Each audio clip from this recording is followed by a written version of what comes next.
vamos a iniciar una nueva serie de predicaciones donde vamos a estudiar un poquito a profundidad un libro de nuestra Biblia, que es un libro muy importante, y es un libro muy importante, muy hermoso y muy dinámico, ¿no? Ahora que pues estaba preparando este estudio, me quedaba yo, como decimos nosotros los mexicanos, ¿no? Me quedaba picado de seguirle y seguirle y seguirle, porque es como tipo el Evangelio de Marcos. No recuerdo el número exactamente, pero el Evangelio de Marcos maneja mucho la I, ¿no? Esa unión de íbamos caminando y entonces hicimos esto y entonces pasó esto y entonces el Señor venía y entonces llegaron los discípulos y. Tiene miles de is, más de 1000 is, creo que son cerca de 2000 is uniendo las frases, ¿no? Entonces todo es muy, así como que nos tiene en suspenso todo el tiempo ¿no? Entonces, el libro al que me refiero, perdón, es el libro de los Hechos de los apóstoles. Podríamos decir que este libro de los Hechos es un puente entre los 4 evangelios y las epístolas del apóstol Pablo y el apóstol Pedro, Juan. Y sin ese libro de los Hechos, tendríamos una laguna ahí muy importante. De hecho, hablando acerca de la revelación que le es dada a Pablo en cuanto al misterio que él mismo dice de la iglesia, nos encontramos que Hechos nos habla precisamente de la evolución de lo que es la iglesia, el inicio de la iglesia. Una de las sugerencias que yo le hago a los nuevos creyentes, cuando recién se convierten a Cristo, digo, en mis épocas de nuevo cristiano, en mi iglesia siempre nos decían, lee el Evangelio de Juan. Y yo decía, bueno, ¿por qué el Evangelio de Juan, no? Ya que leí el Evangelio de Juan, decía, sí, tienen razón, ¿no? Realmente uno lee el Evangelio de Juan y siente el amor de Dios, ¿no? Siente como el amor de Dios está reflejado en ese Evangelio, y sobre todo haciendo hincapié en lo que es el capítulo 3 del Evangelio de Juan, encontramos la forma en la que Dios amó tanto al mundo que dio a su Hijo, para que nosotros pudiéramos ser salvos. Entonces, de ahí que es el Evangelio que muchos dicen del amor, porque además lo escribe el discípulo amado del Señor. Entonces se habla mucho del amor y siente uno el amor de Dios, porque Juan lo relata de cómo él sentía el amor de Jesús hacia él y hacia ellos, ¿no? Hacia los discípulos. Encontramos capítulos hermosos como el capítulo 15, el capítulo 17, y bueno, les decía el capítulo 3, pues ¿qué más, no? Es el amor de Dios hacia el mundo entero. Pero después de leer el Evangelio de Juan, ya después por iniciativa propia dije, ¿qué sería la siguiente lectura importante para un nuevo creyente? Y decía, bueno, creo que es bueno leer Lucas, porque Lucas es un evangelio muy amplio. El doctor Lucas se encargó de escribir muchos detalles más que los demás evangelios sinópticos. Ahorita voy a explicar esa palabra, ¿no? Pero Lucas escribe acerca de muchas más parábolas, habla de más milagros, habla de muchas cosas más. Pero lo interesante es leer Lucas, pero inmediatamente leer Hechos, porque es la continuación, podríamos decir, del Evangelio de Lucas, porque lo escribe también Lucas. Entonces, alguien ha llamado al libro de los Hechos el quinto Evangelio. Así lo han llamado. Entonces, si usted lee Lucas e inmediatamente se sigue con la historia de Hechos, usted va a hacer una liga muy importante que lo va a trasladar hacia el desarrollo de la iglesia una vez que el Señor Jesucristo ascendió. Cada uno de los evangelios tienen registrados diferentes finales en ellos.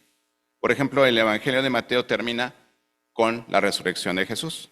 El Evangelio de Marcos termina con la ascensión de Jesús. Lucas termina con la promesa del Espíritu Santo. Juan termina con la promesa de la segunda venida del Señor. ¿Y qué cree?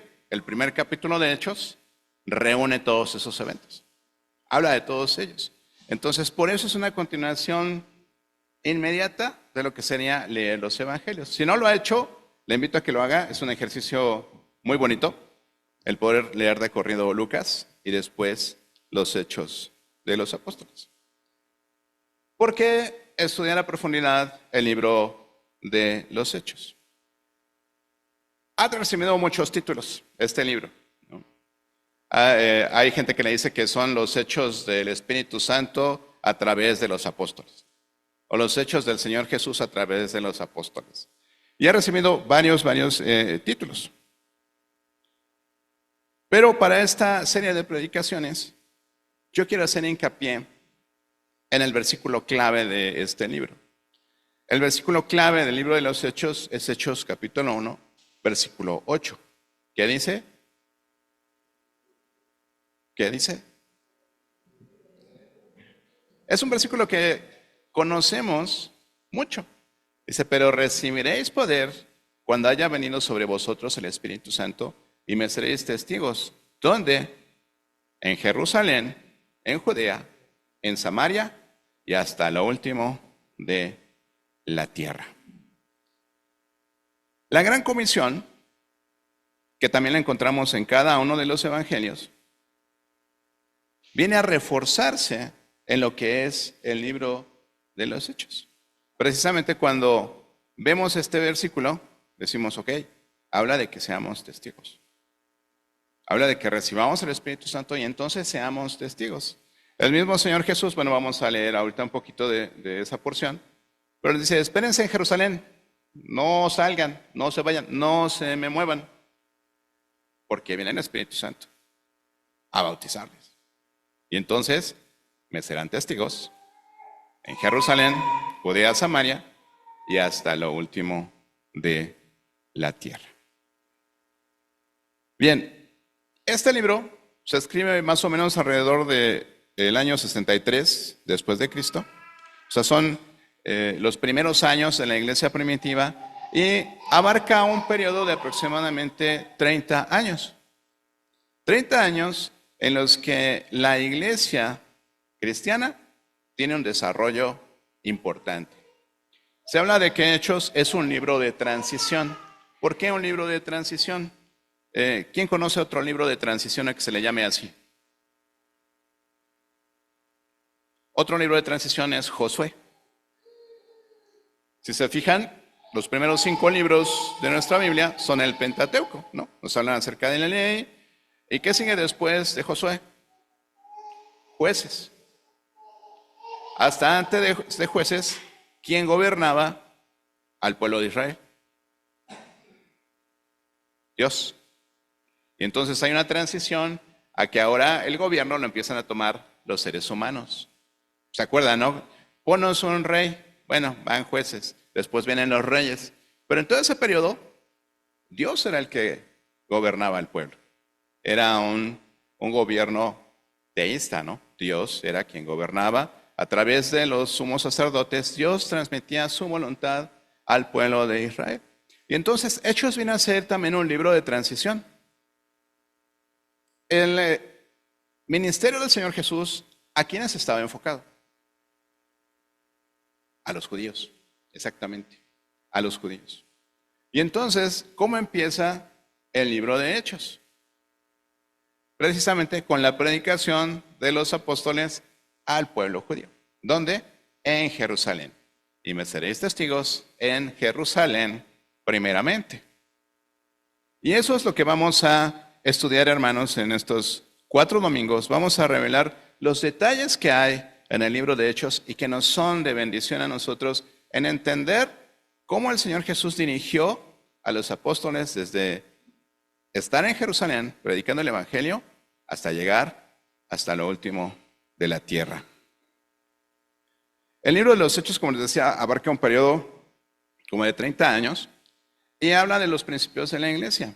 Podemos decir que mientras Génesis es el libro que nos habla acerca del origen del universo físico, el libro de los Hechos nos habla acerca del cuerpo espiritual de la iglesia. ¿Ok? Y vamos a encontrar varios distintivos importantes en lo que es el libro de los Hechos. En primer lugar, se realza la persona del Señor Jesucristo, la prominencia del Señor Jesús. También se realza muchísimo lo que es la prominencia del Espíritu Santo y su trabajo en la propagación del Evangelio a través de los apóstoles. Cristo prometió el Espíritu Santo a sus discípulos, como ese consolador, como ese maestro que vendría a enseñarles todas las cosas y que les iba a dar poder. También en el libro de los Hechos encontramos ese distintivo, o sea, el poder de la iglesia, del grupo de creyentes de manera colectiva. Y también, obviamente, habla de la prominencia de la iglesia como tal, como ese misterio revelado a Pablo, esa iglesia tanto visible como invisible, o sea, física como espiritual. Una de las cosas que también resalta mucho el doctor Lucas en su relato de Hechos es el tema de las personas. Le da muchísima importancia a las personas. Sabe que en este libro se mencionan alrededor de 110, un poquito más creo, de 110 personas. Entonces, si tiene dudas de cómo le va a poner a su próximo hijo o al sobrinito que va a tener su familiar, aquí hay muchos nombres, ¿no? Se le quiere poner Teófilo, le puede buscar un buen nombre en el libro de los Hechos, ¿no? Hay más de 100 nombres ahí para que usted los pueda utilizar. También se enfoca mucho en lo que es el tema de la resurrección, hermanos, como el centro de la predicación del Evangelio. No de un Cristo muerto, no de un Cristo crucificado, sino de un Señor resucitado, de un Señor Jesús resucitado. Y bueno, yo sé, quizás hemos leído no una, sino varias veces el libro de Hechos, pero en toda la primera parte encontramos cómo nos habla de Pedro y cómo nos habla en la segunda parte de Pablo. Y eso nos habla precisamente de esa transición. ¿Cuál transición? Les pregunté, ¿a quién estaba dirigido el ministerio de Jesús? A los judíos. ¿A quién estaba dirigido inicialmente el ministerio de los apóstoles? A los judíos.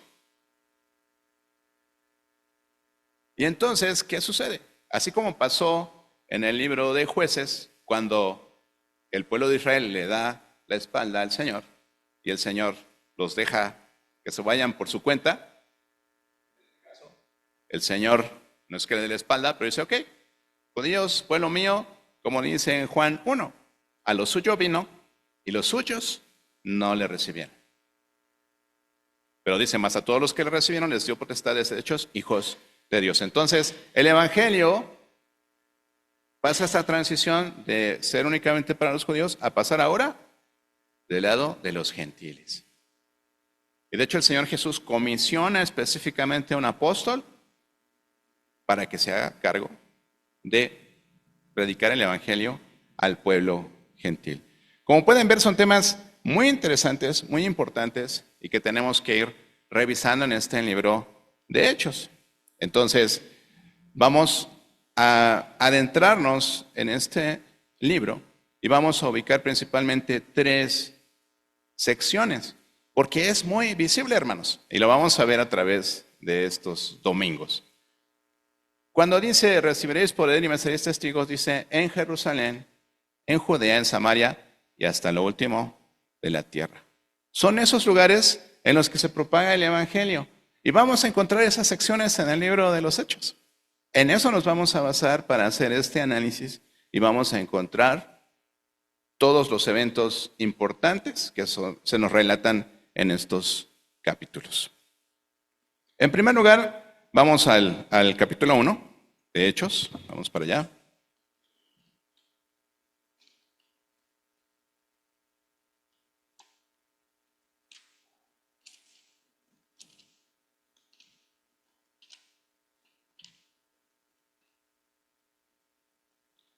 Les decía ahora que estaba leyendo y releyendo el libro de Hechos, encontraba tantas cosas que decía, ay, sí están súper marcadas ciertas expresiones, ciertas frases y sobre todo identificados los lugares, hermanos.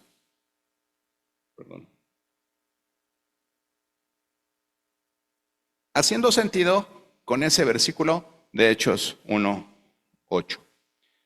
Y quiero que usted aborde conmigo este tema con la siguiente visión de Hechos 1:8. Recibiréis poder y seréis mis testigos. No es un título, es la idea que debemos tener al leer Hechos. Recibiréis poder y me seréis testigos. Hemos hablado acerca del Espíritu Santo, la persona del Espíritu Santo. El error que cometemos las iglesias a veces de o darle relevancia a situaciones que justificamos con el poder del Espíritu Santo, o de plano negar el obrar del Espíritu Santo para que no nos relacionen con esas personas que abusan de prácticas que en sus palabras justifican como manifestaciones del Espíritu Santo. Pero aquí el Señor nos dice, ¿para qué necesitamos ese poder? Dice, pero recibiréis poder cuando haya venido sobre vosotros el Espíritu Santo y me seréis testigos. ¿Para qué necesitó el poder de Dios? Para ser testigos. ¿Qué dice en Pedro cuando dice, somos pueblo adquirido por Dios, nación santa, real sacerdocio, linaje escogido por Dios? ¿Para qué? Para ser testigos. Para anunciar las virtudes de aquel que nos llamó de tinieblas a luz. Entonces, esa es la perspectiva del libro de los Hechos.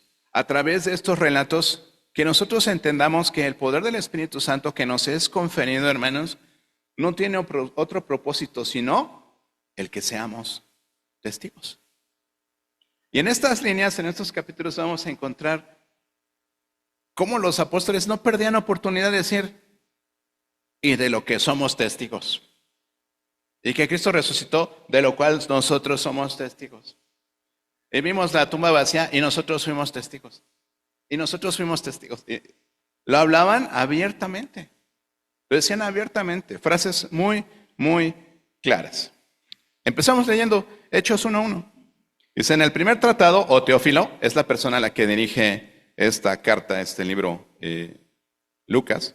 Dice, hablé acerca de todas las cosas que Jesús comenzó a hacer y a enseñar hasta el día en que fue recibido arriba, después de haber dado mandamientos por el Espíritu Santo a los apóstoles que había escogido, a quienes también después de haber padecido se presentó vivo con muchas pruebas indubitables, o sea que no tienen duda, apareciéndoseles durante 40 días y hablándoles acerca del reino de Dios. Y estando juntos, les mandó que no se fueran de Jerusalén, sino que esperasen la promesa del Padre, la cual les dijo, oísteis de mí. Porque Juan ciertamente bautizó con agua, mas vosotros seréis bautizados con el Espíritu Santo dentro de no muchos días. Muchas veces pensamos que ese día de Pentecostés, lo que se nos refiere aquí, el Espíritu Santo llega a los apóstoles. Pero no es así. Ellos recibieron el Espíritu Santo en el aposento alto cuando el Señor les sopla y les dice, reciban el Espíritu.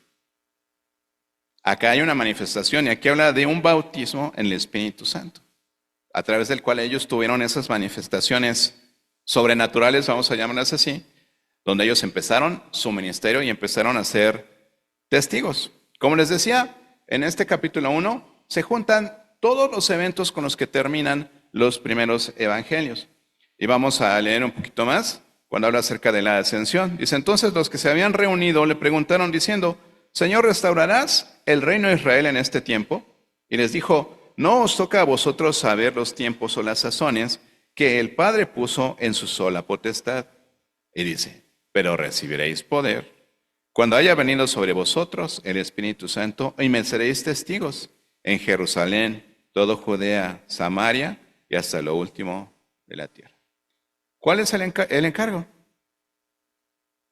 Esperar la manifestación del Espíritu Santo en nosotros y entonces ser testigos. Tener un nuevo nacimiento y entonces ser testigos. Y habiendo dicho estas cosas, dice, viéndolo ellos, fue alzado y le recibió una nube que le ocultó de sus ojos. La ascensión del Señor Jesús. Fueron sus últimas palabras. De ahí la relevancia de este versículo. Es muy importante. Es el último encargo. Ya les habló de muchas formas. Ya les dijo muchas cosas que tenían que hacer. Les dio mandamientos, el sermón del monte. Les habló diciéndoles cómo tenían que llevar fruto, el tipo de fruto que tenían que llevar. Y antes de irse, antes de ser levantado, les dice, Ustedes van a ser mis testigos. Ese es su trabajo. Y entonces empieza precisamente toda esta historia que nos vamos a encontrar en los Hechos y en los que vamos a encontrar todos estos distintivos que les mencionaba. Y entonces el Señor Jesucristo empieza a obrar mediante el Espíritu Santo a través de los apóstoles. ¿Dónde? Primero, en Jerusalén. Porque eso es lo que les dijo. Primero, en Jerusalén. 40 días menciona aquí que tuvieron de ministerio después de la resurrección de Jesús y que el Señor les enseñaba y les hablaba acerca del reino de Dios. Y entonces viene este último evento del que leímos, viene la ascensión y la promesa del Espíritu Santo. Yo me voy, pero va a venir el Consolador. Y nos habla también la palabra de que Él iba a ser ese instructor, ese maestro que nos iba a enseñar todas las cosas. Y en más de un espacio yo les he comentado, ¿no? Pídele al Señor que el Espíritu Santo te enseñe. Eso en lo que tienes deficiencia. Es que no sé cómo criar a mis hijos. Pide al Espíritu Santo que te enseñe. Él es el maestro. El Señor dijo que Él nos iba a enseñar todas las cosas. Es que no sé cómo llevarme con mi esposa, con mi esposo, con mis padres. Pídele al Espíritu Santo que te enseñe. Él es el maestro. Y a través de la palabra de Dios vas a tener esa revelación. Entonces, encontramos que a partir del versículo 12 dice, entonces ellos volvieron a Jerusalén después de que ascendió el Señor. Vinieron del Monte de los Olivos, y dice el cual está cerca de Jerusalén. Y entrando, dice, subieron al aposento alto donde moraban. Y ahí estaban los 12 juntos. Pedro, Jacobo, Juan, Andrés, Felipe, Tomás, Bartolomé, Mateo, Jacobo, hijo de Alfeo, Simón el Celote y Judas, hermano de Jacobo. Y algo bien importante que dice el versículo 14, hermanos. Ellos perseveraban en esto. Dice, todos estos perseveraban unánimes en oración y ruego, con las mujeres y con María, la madre de Jesús, y sus hermanos. En el versículo 15 encontramos que esa primera congregación, esa iglesia era de 120 personas, hermanos. Era un siervo fiel. Era un siervo fiel. ¿Se imaginan? Aquí estaban los 12 apóstoles, las mujeres, María Magdalena, las Marías, ¿no? Y todos aquí. Perseverando unánimes en oración y ruego. ¿Cuál creen ustedes que serían los motivos de oración que tenían en esa reunión de oración nuestros hermanos del primer siglo?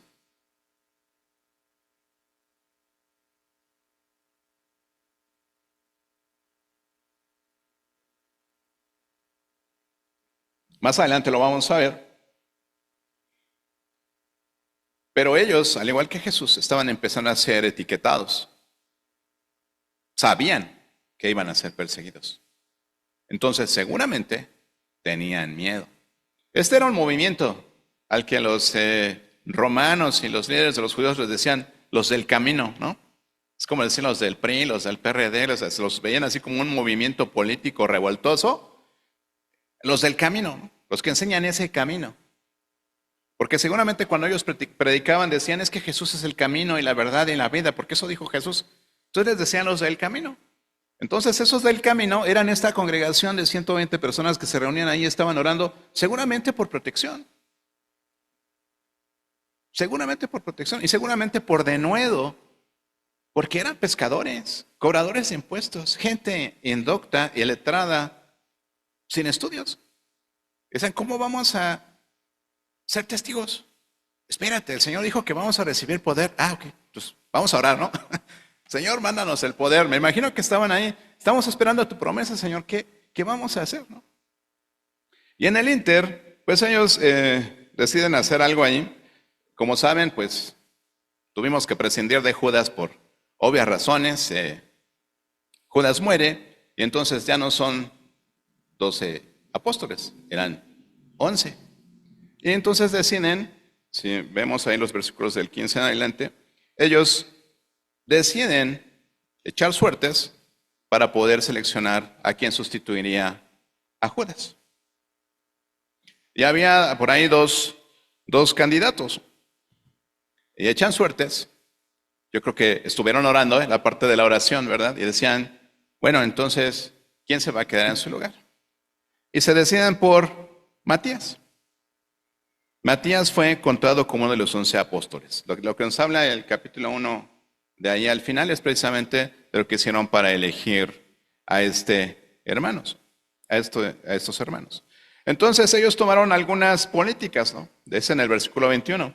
Es necesario pues que de estos hombres que han estado junto con nosotros todo el tiempo, que el Señor Jesús entraba y salía de entre nosotros, comenzando desde el bautismo de Juan hasta el día que de entre nosotros fue recibido arriba, uno se ha hecho testigo con nosotros de su resurrección. ¿Se fijan? No dicen, uno sea seleccionado apóstol, ¿no? Se ha seleccionado como testigo de todos estos eventos. Últimamente, por ahí me llegó un documento de un hermano. Ustedes saben todo lo que está sucediendo en nuestra sociedad respecto al tema del feminismo, el machismo, el LGBTismo, todos esos tismos, ¿no?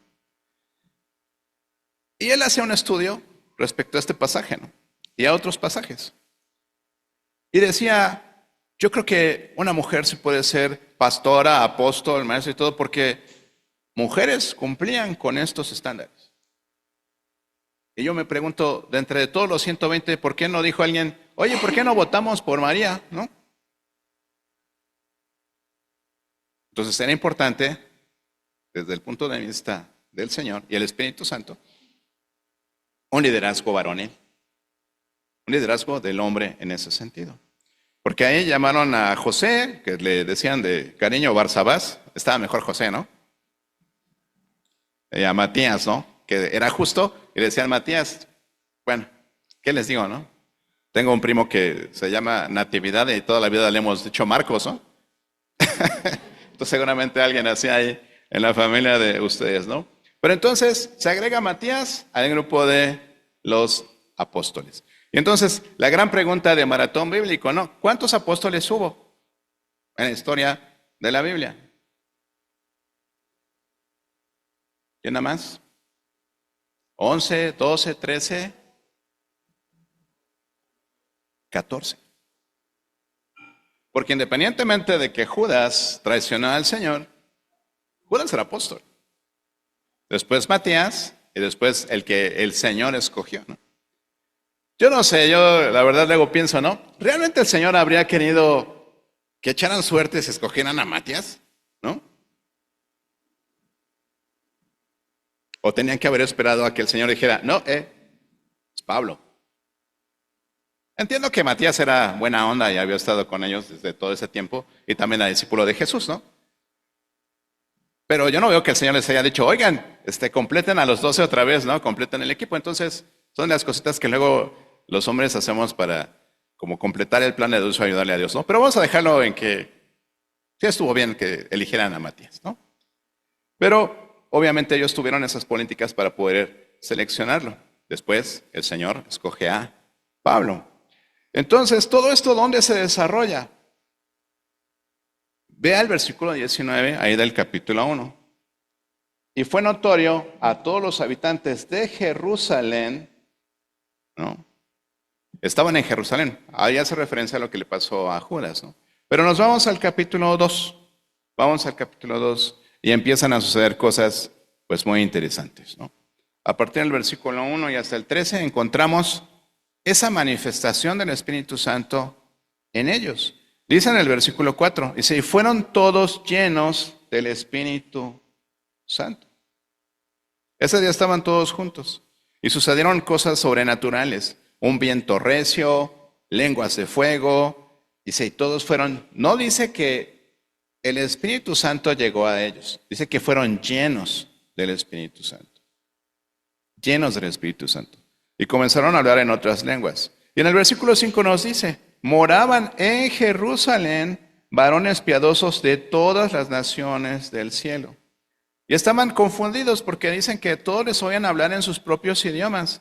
Había gente de diferentes nacionalidades, dice en el versículo 10 del capítulo 2, de Frigia, Panfilia, Egipto, Capadocia, África, Cirene, cretenses, árabes. Y dice el 11, y todos les oímos hablar en nuestras lenguas las maravillas de Dios. Ellos empezaron a atestiguar lo que Dios les dijo que atestiguaran. Empezaron a ser testigos, empezaron a ser el trabajo. Necesitaron que el poder del Espíritu Santo llegara a ellos para tener ese poder para hablar con denuedo.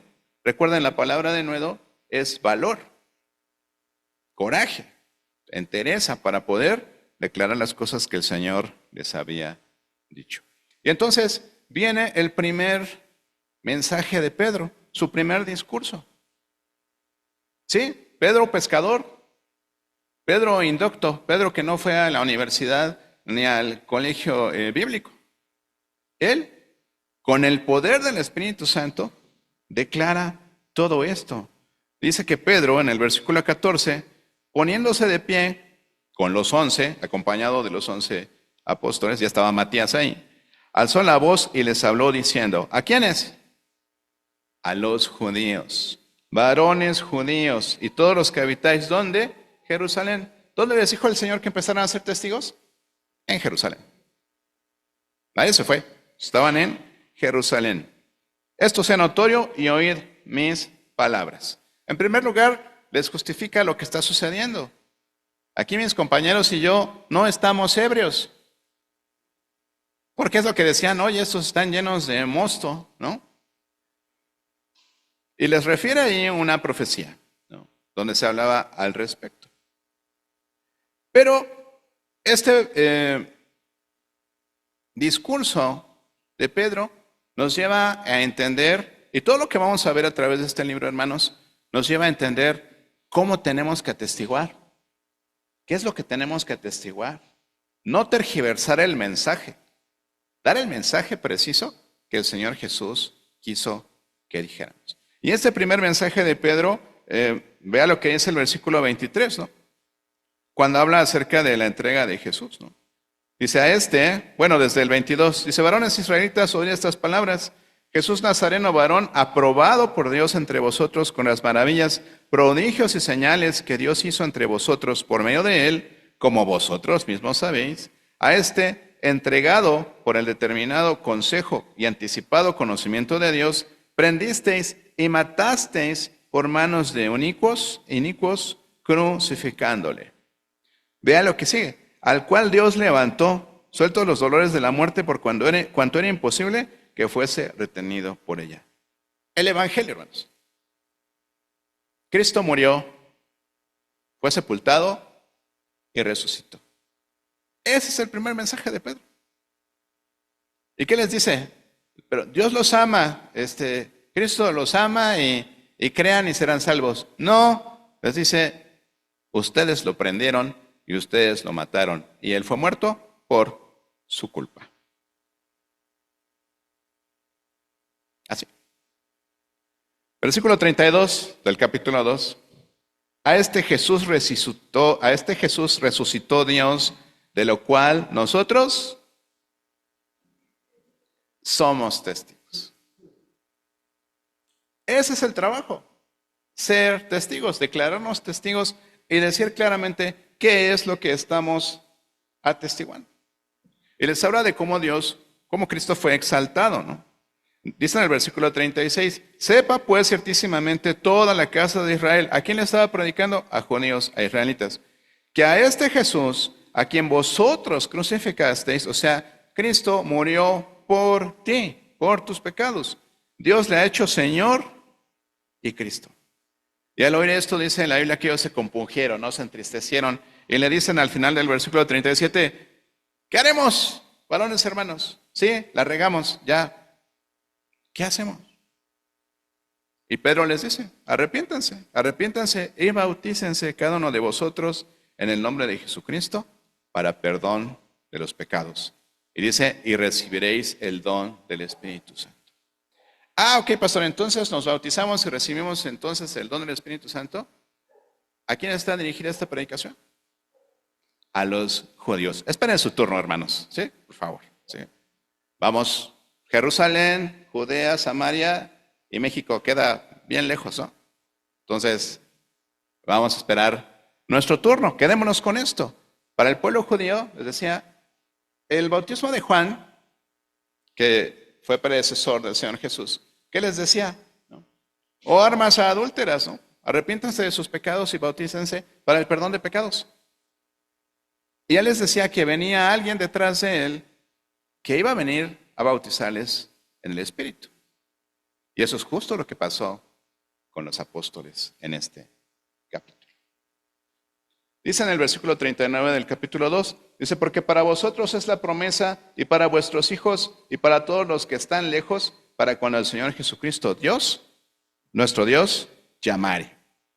Y con muchas otras palabras testificaba y les exhortaba diciendo, sean salvos, sean salvos.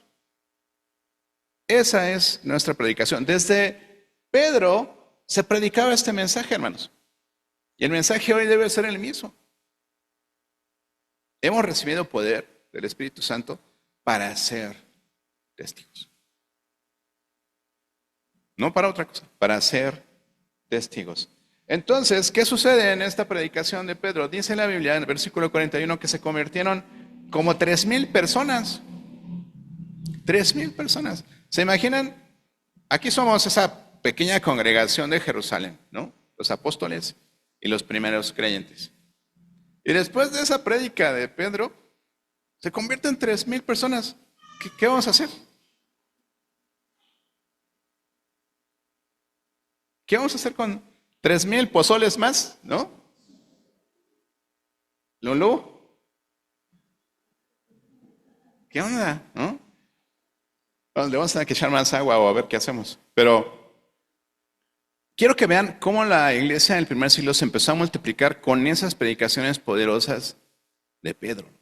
Pedro empezando sí, el que negó a Jesús, sí, el que huyó, sí, ese recibió poder de Dios a tal grado que no le importara ser muerto por el mensaje que estaba transmitiendo. Y ese versículo hermoso del 42 del capítulo 2, ¿no? Que dice, y perseveraban en la doctrina de los apóstoles, en la comunión unos con otros, en el partimiento del pan y en las oraciones. Hermano, tienes que orar. Tienes que orar. Ya sé que llegas tarde del trabajo, conéctate a la oración. Necesitamos estar orando por motivos importantes. Esto se va a repetir, mis queridos hermanos. La iglesia va a seguir siendo perseguida. La iglesia inactiva, la iglesia sin propósito, la iglesia sin poder para hacer esto, no tiene problema. Es una iglesia oculta. Pero nosotros que estamos surgiendo como esa iglesia del primer siglo que queremos salir a las calles y proclamar de qué somos testigos, vamos a ser perseguidos. Y nos van a matar. Y nos van a crucificar o no. Vayan ustedes a saber qué nos van a hacer cuando se establezca la pena de muerte acá, ¿no? Y digan, ok, todos los que hablen del camino, silla eléctrica. Vamos a aguantar, ¿no? ¿Qué va a suceder? Estoy seguro que esas 120 personas en algún momento fueron muertas por su fe, fueron perseguidas. Bueno, si acaso encontraremos que Juan fue el único de los apóstoles que acabó en su retiro ancianito ahí en una isla, ¿no? Pero todos los demás, todos murieron. ¿Qué sucedió después de eso? ¿No? Encontramos cómo era la vida de los primeros cristianos en esos últimos versículos del capítulo 2. ¿Cómo eran? Dice, todos los que habían creído, versículo 44, estaban juntos y tenían en común todas las cosas. Habla de que vendían sus propiedades, sus bienes, que los repartían para que todos tuvieran para satisfacer sus necesidades. Y una vez más, perseveraban en el templo, partiendo el pan, comían juntos con alegría y sencillez de corazón, como el domingo pasado, si no viniste, te perdiste el pozole, ¿no? Pero dice, alabando a Dios y teniendo favor con todo el pueblo, y el Señor añadía cada día a la iglesia los que habían de ser salvos. Qué bonito, ¿no? Era muy ideal la existencia de lo que es la iglesia primitiva. Y viene la acción de la iglesia, ¿no? Empieza a tener prominencia en el Imperio Romano, pero allá en Jerusalén, ¿no? Y sucede algo interesante, ¿no? En el capítulo 3 encontramos en los primeros 11 versículos la historia de cómo sana Pedro a un cojo. lo sana Pedro. Él se sentaba ahí a pedir limosna en un lugar, y en versículo 6, Pedro le dice, ¿no? No tengo plata ni oro, pero lo que tengo te doy. Y en el nombre de Jesucristo de Nazaret, levántate y anda. Y lo tomó por la mano derecha y lo levantó, y al momento se le afirmaron los pies y los tobillos, y saltando se puso en pie, anduvo y entró con ellos en el templo, andando y saltando y alabando a Dios. Y todo el pueblo le vio andar y alabar a Dios. Sanan a un cojo. Grande error. ¿Por qué andas por allí sanando gente en el nombre de Jesús, no? ¿Qué te pasa, no? Esto nos va a traer repercusiones más adelante, ¿no? Porque entonces vamos a empezar a entender lo que fue la persecución a la cual estuvieron sujetos los apóstoles. Viene el segundo discurso de Pedro.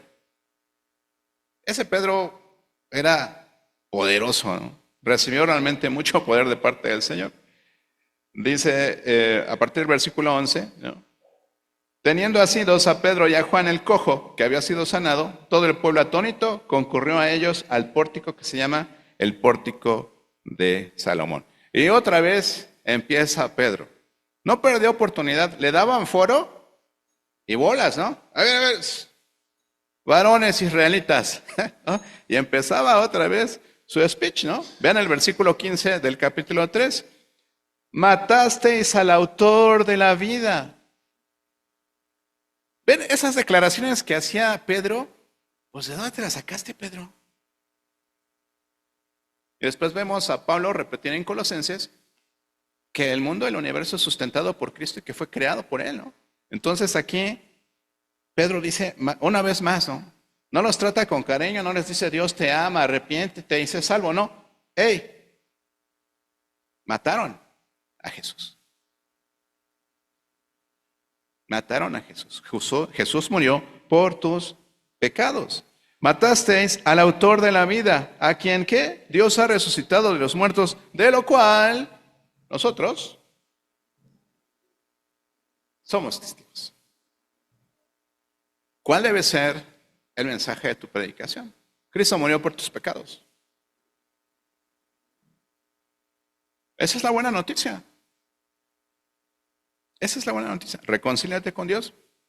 Cristo murió por tus pecados.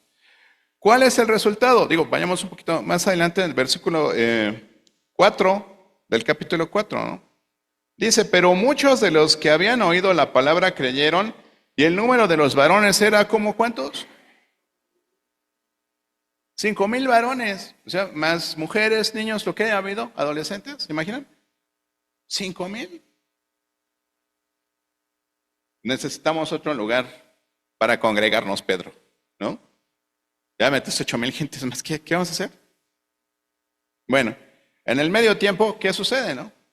Después de ese discurso, ese segundo discurso de Pedro, dice en el versículo 19, ¿qué es lo que tienen que hacer?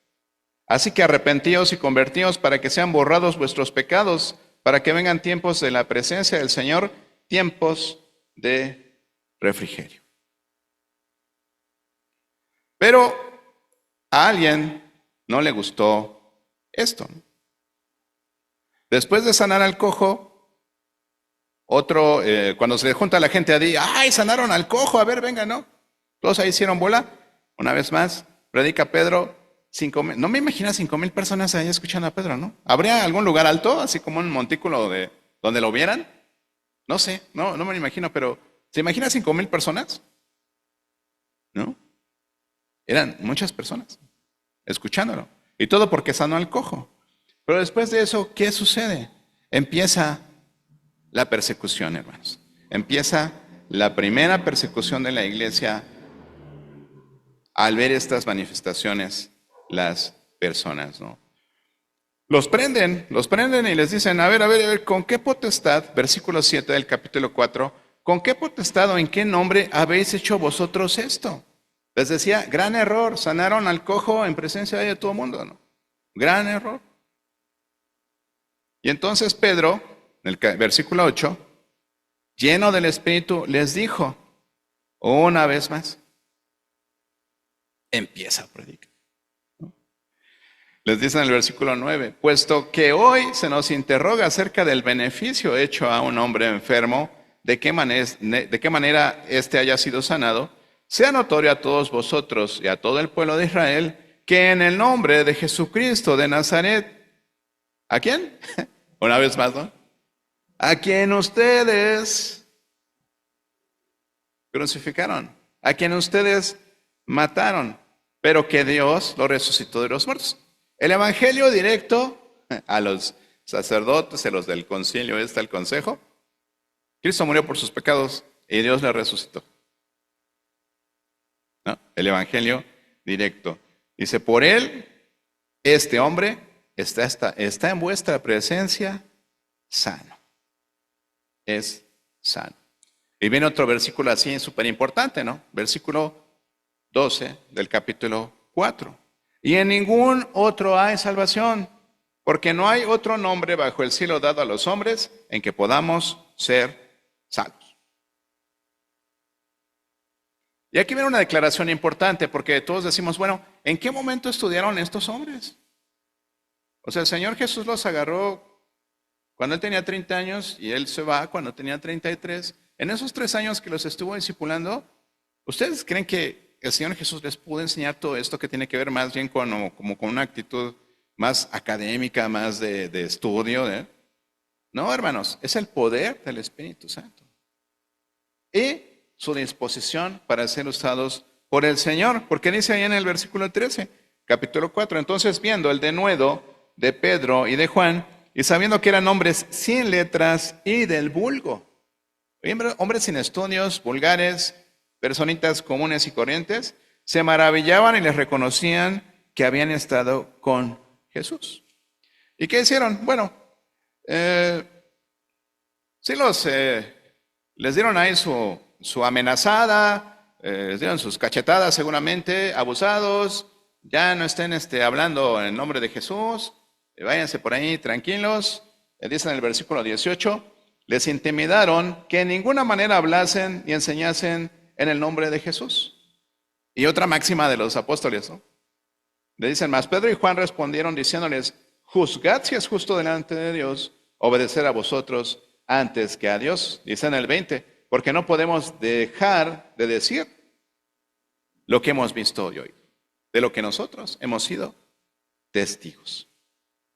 Y bueno, todos glorificaban a Dios por lo que se había hecho. ¿Qué sucede a continuación? Pues esto es de impacto también para la iglesia, ¿no? Y ellos se juntaban y oraban por todo esto. Dice en el versículo 31, después de que todo esto pasó, ellos estuvieron orando, ¿por qué? Por confianza y por valor, por más denuedo, para poder seguir predicando la palabra de Dios y cumplir con este mandamiento del Señor de ser testigos. Vean lo que es el versículo 31 del capítulo 4. Cuando hubieron orado, dice que el lugar en que estaban congregados tembló y todos fueron llenos del Espíritu Santo y hablaban con denuedo la palabra de Dios. Podemos hacer un ejercicio así. Próxima velada de oración, vamos a juntarnos y vamos a pedirle al Señor que nos llene de su Espíritu Santo para predicar el Evangelio con denuedo, con valor, sin temor, sin vergüenza. Romanos 1:16, porque no me avergüenzo del Evangelio, porque es poder de Dios para salvación a todo aquel que cree, al judío primeramente y después al griego. Eso es lo que encontramos en los Hechos. Primero los judíos y luego los gentiles. Pedro hablando al pueblo de Israel y Pablo hablando al pueblo gentil. Y cosas interesantes que sucedían, ¿no? En el capítulo 5 de los Hechos, que es el siguiente capítulo, nos habla de una situación interesante, ¿no? Hablaba aquí en Lucas acerca de cómo era la vida de la iglesia del primer siglo. Dice que todos vendían sus posesiones y se las repartían, de tal forma que no había necesidad de nada, ¿no? O sea, todos tenían lo suficiente en todo. Habla por ahí un ejemplo de un hermano de nombre Bernabé, ¿no? Tiene una heredad, por ahí una propiedad, la vendió y vino y puso el precio a los pies de los apóstoles. Sale para que se repartan. Acto seguido, pues había una pareja de hermanos ahí de la iglesia, ¿no?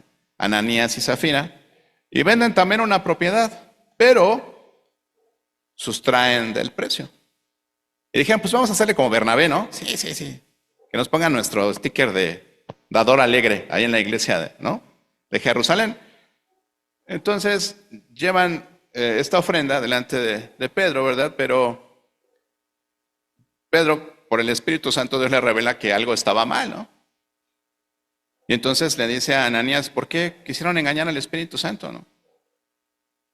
Y es un capítulo fuerte, ¿no? Pero Ananías, que ha muerto. Aquí el tema es, si vendieron el terrenito en 100,000 pesos, ¿no? Y vienen y dicen, Pedro, te trajimos todo lo del terreno, te damos tus 75,000 pesos, ¿no? Dice Pedro, algo está mal, ¿no? Porque les dicen, ¿no? O sea, reteniéndolo, ¿no era de ustedes? Entonces retenían la propiedad, ¿no era suya? Entonces, ¿por qué quieren engañarnos, no? Quedar bien. Entonces es una enseñanza al respecto, ¿no? Porque después viene su esposa y Pedro le hace más o menos la misma pregunta, ¿no?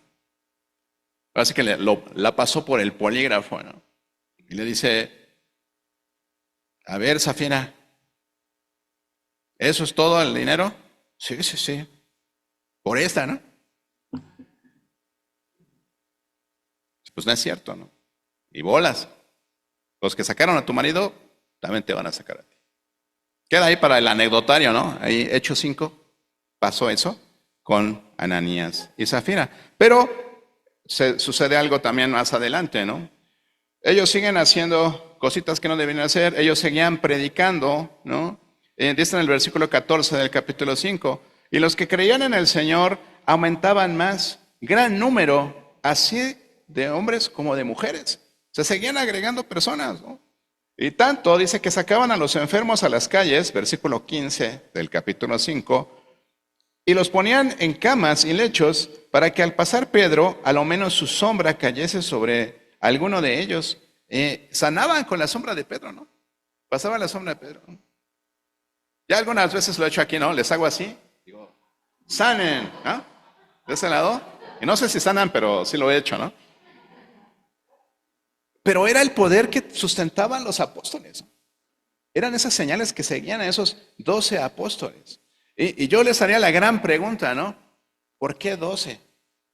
¿Y por qué después de los 12, el único que sigue es el 14, ¿no?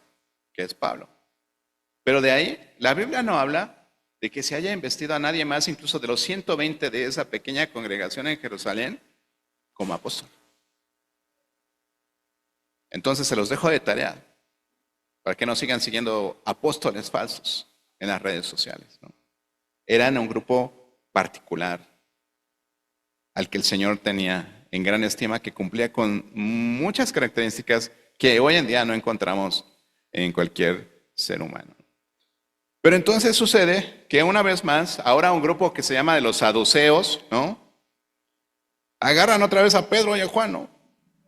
Versículo 16, nada más para que no nos cambiemos de lugar. Estas acciones siguen sucediendo en Jerusalén, hermanos. 7 capítulos de Hechos, los primeros 7 capítulos se desarrollan en Jerusalén. Dice, y aún de las ciudades vecinas, muchos venían a Jerusalén trayendo enfermos, atormentados de espíritus inmundos, y todos eran sanados. ¿Dónde estaba el centro? En Jerusalén. Todavía no Judea, no Samaria, no lo último de la tierra. Jerusalén. Jerusalén. Y aquí es donde empieza precisamente la dispersión, ¿no? Dice en el capítulo 17, entonces levantándose el sumo sacerdote y todos los que estaban con él, esto es la secta de los saduceos, se llenaron de celos. Aquello estaba creciendo, ¿no? Y echaron mano a los apóstoles y los pusieron en la cárcel pública. Mas un ángel del Señor, en este caso sucede otro milagro, un ángel del Señor viene, les abre las rejas y les dice que se vayan ahí pues a la sinagoga a enseñar, ¿no? Y entonces dice ahí en el versículo 20, Id y puestos en pie en el templo, anunciad al pueblo todas las palabras de esta vida. ¿Cuál vida? El Señor Jesús es el camino, la verdad y la vida. Entonces se fueron al templo y enseñaban, ¿no? El ángel los liberó y se fueron a obedecerle, ¿no? Y bueno, llegaron hicieron su consejo ahí los saduceos y dijeron, a ver, pues váyanse a la cárcel, tráiganos estos fulanitos para otra vez darle su amenazadita, ¿no? Pero entonces regresan los alguaciles y les dicen, ¿saben qué? Pues las puertas estaban cerradas, pero ya no estaban estos compañeros. Versículo 25. He aquí los varones que pusiste en la cárcel, solo están en el templo enseñando, ¿no? Fue un milagro más que sucedió en esos días, ¿no? Y una vez más los vuelven a traer con los saduceos, con este consejo, y les dice en el versículo 28, ¿no? No les mandamos estrictamente que no enseñasen en ese nombre, y ahora habéis llenado a Jerusalén de vuestra doctrina y queréis echar sobre nosotros la sangre de ese hombre. Nos quieren culpar de la muerte de Jesús. Y respondiendo Pedro y los apóstoles le dijeron, pues es necesario obedecer a Dios antes que a los hombres. Sí, te van a decir que no prediques. Sí, te van a decir que no anuncies ese camino. Pero es necesario obedecer a Dios antes que a los hombres. Pastor, pero luego los devocionales están diciendo que nos sometamos a las autoridades y que las respetemos. Y entonces si vienen los saduceos y los sumos sacerdotes y nos dicen no prediques, ¿vamos a seguir predicando? Bueno, tenemos que apelar a la autoridad y hacer antes la voluntad de Dios que la voluntad del hombre. Si la voluntad del hombre se opone a la de Dios, debemos seguir obedeciendo a Dios, ¿no? Vamos a leer lo que dice el versículo 30 y 31. El Dios de nuestros padres levantó a Jesús, a quien vosotros una vez más matasteis, colgándole en un madero. A este Dios ha exaltado con su diestra por príncipe y salvador, para dar a Israel arrepentimiento y perdón de pecados. Y nosotros, dice el 32, somos testigos suyos de estas cosas, ¿no?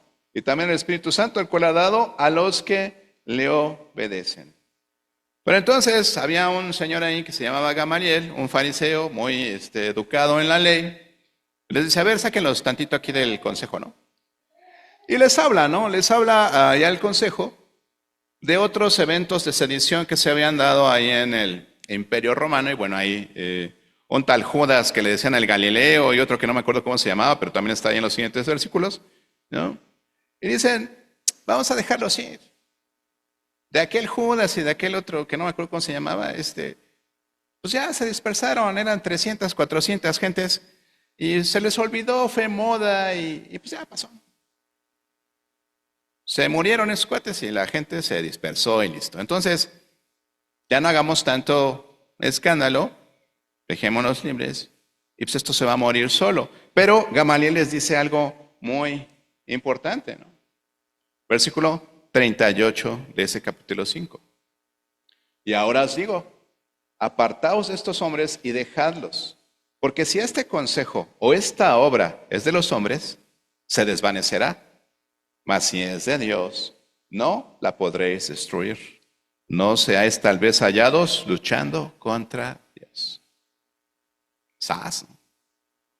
Sí, muy religioso, sí, muy fariseo, pero les estaba dando el beneficio de la duda, ¿no? Yo creo que Gamaliel dijo, era estudioso de las Escrituras. Seguramente él encontraba en Jesús ciertos rasgos que decía, no nos estaremos equivocando. Entonces decía, ok, vamos a dejarlos. Si se disuelve, era de los hombres. Pero si persiste, quiere decir que es de Dios. Entonces, no nos equivoquemos y nos encontremos luchando contra Dios. Y bueno, no se iban a ir en blanco, ¿no? Versículo 40. Y convinieron con él y llamando a los apóstoles después de azotarlos, les intimidaron, los amenazaron otra vez que no hablasen en el nombre de Jesús. ¿Y cómo salieron estos? Versículo 41. Y ellos salieron de la presencia del concilio gozosos, dice, de haber sido tenidos por dignos de padecer afrenta por causa del nombre de Jesús, ¿no? Y todos los días en el templo y por las casas obedecieron al concilio y dejaron de hablar de Cristo.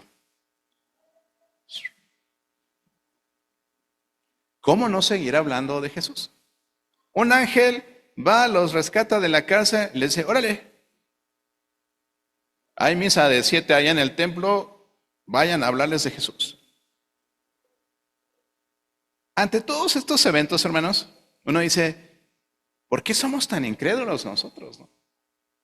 ¿Por qué no podemos seguir el ejemplo de estos hermosos apóstoles del Señor? Si ahora nosotros tenemos toda esta información, ¿no? Decimos, ¿de veras pasó todo eso? Yo sí creo que sucedió. Hay tanta evidencia de que este libro es histórico, profético, que no podemos desechar lo que dice ahí. Y son nuestro ejemplo, son nuestros héroes. Más allá de todas las sagas de Marvel que vemos, deberíamos tener esos 12 apóstoles aquí en la mente y decir, Señor, gracias por Pedro, Juan, Andrés, Jacobo, hasta ese señor hijo de Alfeo y el celote. No sé por qué decían así, yo creo que era medio envidioso, ¿no? El celotes, decían. Entonces, todos ellos contribuyeron a que el día de hoy tú estés aquí. Y alguien obedeció ese mandato de decir, yo soy testigo. Yo soy testigo y te transmito que pasó esto. Cristo murió por ti y resucitó. Y si tú crees eso, eres salvo. ¡Wow! El mensaje se va concentrando, ¿no? Vamos al capítulo 6 de Hechos. Y aquí pues, hay otra situación, ¿no? Hay una selección de personas para el servicio. Y aquí lo importante dentro de esa congregación de Jerusalén era los apóstoles estaban enfocados en la enseñanza de la palabra, ¿no? Y se da una situación ahí en la que pues había que servir en las mesas y los apóstoles pues hacían todo y dijeron, bueno, la congregación ya creció, escojamos a algunas personas. En ese momento dijeron 7 varones, versículo 3 del capítulo 6 de Hechos, llenos del Espíritu Santo de sabiduría, a quienes encarguemos ese trabajo. Y dice en el versículo 6 del capítulo 6, y orando les impusieron las manos para esta función. Era tan importante el servicio dentro de la iglesia que ellos tenían que ser de buen testimonio, tenían que estar llenos del Espíritu Santo para poder hacerlo. En el versículo 7, crecía la palabra del Señor y el número de los discípulos se multiplicaba grandemente. ¿Dónde? En Jerusalén. 7 capítulos de Hechos, primera zona de injerencia, Jerusalén. Y entonces viene un tema interesante, ¿no? Justo dentro de estos diáconos, con esto terminamos el día de hoy, ¿no? Dentro de estos diáconos eligen a un Esteban. Esteban no era apóstol, fue uno de los diáconos que seleccionaron para servir las mesas. Pero dice aquí en el capítulo 6, versículo 8, que Esteban estaba lleno de gracia y de poder y andaba haciendo grandes prodigios y señales en el pueblo. ¿Cuál pueblo? El de Jerusalén, ¿no? Pero entonces había otro grupito, ya ven, los saduceos, los fariseos, toda esa gente se oponía a Jesús y a su camino. Entonces aquí nos encontramos a unos que se llamaban los libertos. Sí, así, los libertos, así se llamaban, ¿no? Y los de Cirene, de Alejandría, de Cilicia y de Asia, se pusieron a disputar con Esteban, o sea, a discutir con él, ¿no? Pero no podían resistir a la sabiduría y al espíritu con el que hablaba. Entonces, dice aquí en el versículo 11 que sobornaron a unos para que dijesen que le habían oído hablar mal de Moisés y que también había blasfemado contra Dios. Y entonces ellos, pues ahora sí que alborotaron el pueblo, dice aquí, soliviantaron, ahí lo buscan en el diccionario, ¿no? Alborotaron al pueblo, ¿no? Alborotaron al pueblo, a los ancianos y a los escribas se arremetieron contra él, lo arrebataron y lo trajeron al concilio. Y lo acusaron. Versículo 14, se le hemos oído decir que ese Jesús de Nazaret destruirá este lugar y cambiará las costumbres que nos dio Moisés. Entonces, todos dice que vieron su cara y le vieron el rostro como de ángel a Esteban, ¿no? Y entonces, el capítulo 7, yo los voy a invitar a que lo lean ustedes. Lo lean ahí tranquilamente en sus casas. Analicen ese capítulo 7 y noten la manera en que Esteban les predicó a estas personas. Toda la historia del pueblo de Israel en un capítulo de Hechos, hasta llegar a Jesús y confrontarlos con esa situación. Les habla de Abraham, les habla de José, de Jacob, de todos los patriarcas, ¿no? Y los confronta con esa situación, ¿no? Les habla del tabernáculo en el desierto, de todo lo que pasaron. Les da una repasada a Esteban y todos así como que, ¿y este cuate de dónde sabe tanta ley, no? Se conoce la historia al derecho y al revés, ¿no? Pero él les habla precisamente acerca de cómo fue que mataron a los profetas y a los que anunciaron incluso la venida de Jesús y lo traslada al evento que están viviendo, ¿no? Dice en el versículo 52 del capítulo 7, ¿no? ¿A cuál de los profetas no persiguieron vuestros padres? Habla del pueblo de Israel, ¿no? Y mataron a los que anunciaron de antemano la venida del justo, con mayúscula, de quien vosotros ahora habéis sido entregadores y matadores. ¿Notan el mensaje de los apóstoles? Cristo murió por ustedes. Ustedes lo mataron, ¿no? Vosotros que recibisteis la ley por disposición de ángeles y no la guardasteis. Les vino a decir sus verdades, ¿no? Les dio una sopa de su propio chocolate, les enseñó la ley, les dijo todo lo que pasó y al final, pues ¿qué pasó con ellos? Se enfurecieron, se enojaron, dice que crujían sus dientes contra él. Y él en ese momento, dice en la Biblia que vio el cielo abierto, vio a Dios y vio a Jesús, ¿no?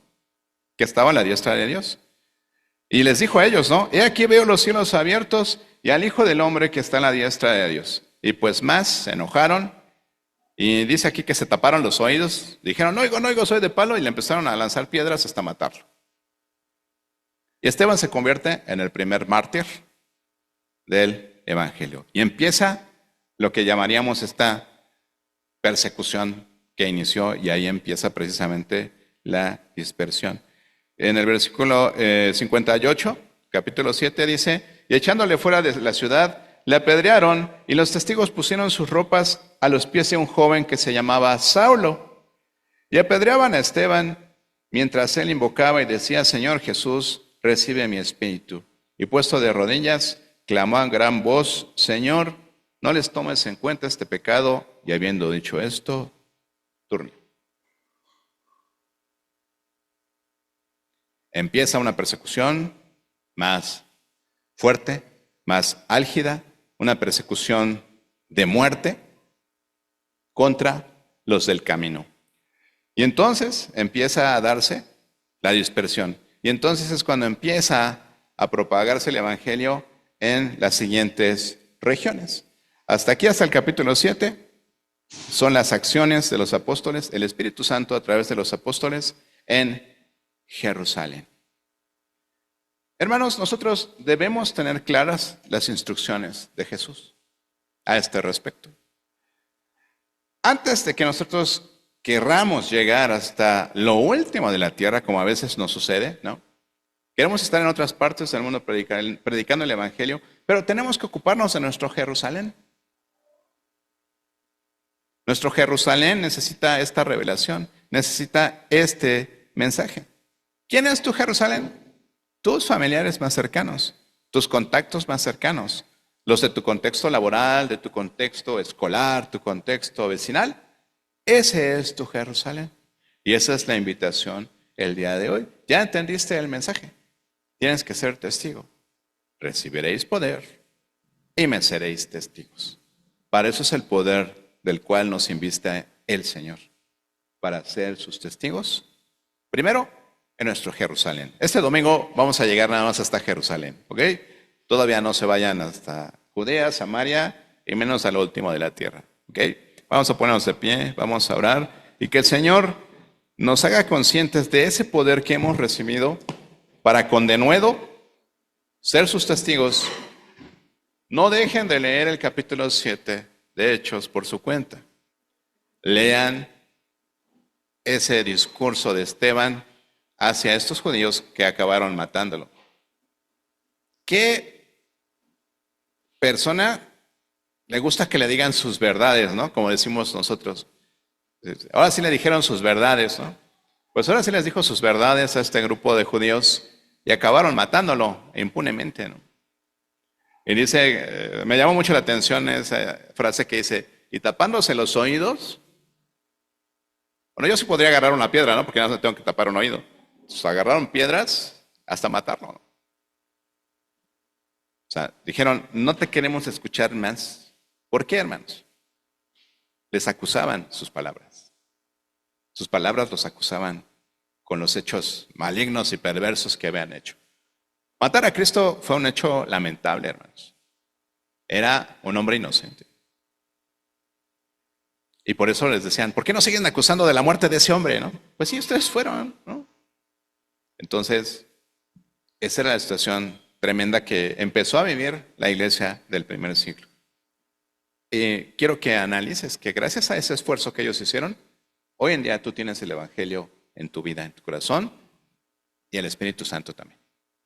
Vamos a orar. Padre Celestial, de verdad, Señor, que es tan asombroso el ver cómo empezaste a trabajar, Señor, con el ser humano a través de estos hombres tan valiosos, los apóstoles, Señor. De verdad que nos maravillamos, nos asombramos. Y leer tu palabra, Señor, siempre es revelador. Encontramos que debemos preferir obedecerte a ti que a los hombres, Señor, y que por sobre todas las cosas debemos cumplir esa encomienda que tú nos has dado de ser tus testigos. Padre, queremos en esta tarde, yo personalmente, Señor, y a nombre de mis hermanos, pedirte perdón, Señor. Pedirte perdón porque no hemos sido los mejores testigos de las obras que tú has hecho. Pero, Señor, tu Espíritu Santo nos convence cada día más de que tenemos que hacerlo, que tenemos que tomar ese valor, tenemos que tomar ese poder, esa investidura que tú nos das para ser testigos fieles, Señor, de tus obras, de tus maravillas y sobre todo de la obra de Jesús, Señor. Gracias, Padre, por recordarnos estos eventos. Gracias, Padre, por entender que tú nos das ese trabajo para hacer, Señor. Y que una vida no será suficiente para hacerlo en reciprocidad y en agradecimiento a todas las misericordias que tú tienes para con nosotros, Señor. Te agradecemos por Jesús y te agradecemos por el trabajo y obra de estos discípulos que estuvieron dispuestos a dar su vida, Señor, por la propagación de ese mensaje que hoy nos reúne aquí a todos. Gracias, Padre, en el nombre de Jesús. Amén.